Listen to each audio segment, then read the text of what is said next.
everyone, welcome back to Happy Kalimba. I am Miss K. Last class, I gave you some introduction about the kalimba, and this class, we're going to talk more about the kalimba. Before we start learning the instrument, you need to have a kalimba first. So, which kind of kalimba is the best? As we mentioned in the previous video, kalimba is not expensive. It's just around $50. You can get a pretty good kalimba. There are so many options out there, and I will compare all of them in different aspects to help you make your decision. First is in terms of the keys. There are so many different types of kalimba that have different amounts of keys, such as the 5 keys, 7 keys, 10 keys, and 17 keys. With the 17 keys, kalimba is the most common one. The 5 keys and the 7 keys are very small, and there are very few options out there. It's really hard to buy a 5 keys or 7 keys kalimba.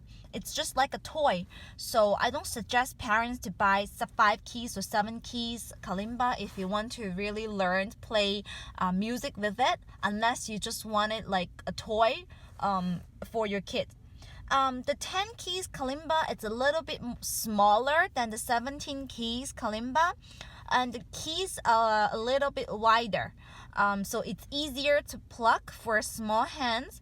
But as I said before, the 10 keys, because it's not a lot of keys, so it's very limited in terms of playing music.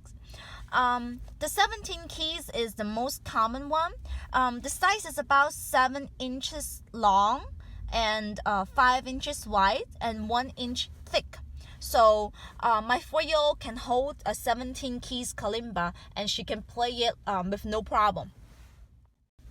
Second is the sound box. There are 2 types of kalimba, one with the sound box and one without the sound box. The one with the sound box basically have a hole in the front and 2 holes in the back. The holes and the sound box just make the sound louder because there's the resonance. And with the holes, you can make the wah sound with the kalimba. The wah sound is a technique that I'm going to demonstrate later in the tutorial. The one without the sound box is basically just a flat board. The keys that can generate the sound is more clear and it's more crystal-like. But however, it's not as loud as the sounds from the kalimba that with the sound box.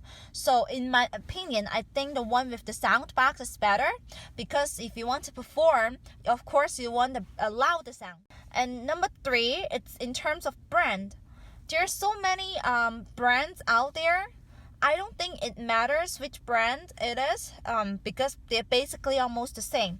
But there are 2 things that I want you to note. First, no matter which kalimba you buy, make sure you check the high keys. Because the high keys is usually very short, the vibration is not enough to create a loud sound. So make sure you check the keys at the top end, make sure you play it, and make sure the sound that it creates is loud enough. Number 2, every kalimba is uniquely made. So even the same brand, the kalimba still sound a little bit different. So that's all you need to know about buying a kalimba. You can choose one based on your budget and your preference. So after we purchase a kalimba, how are we going to take care of it?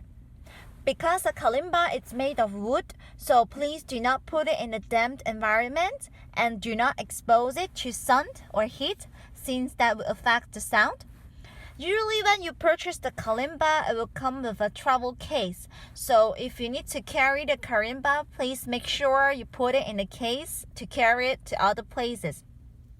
So that's it for today's class. Thank you for watching and see you in next video.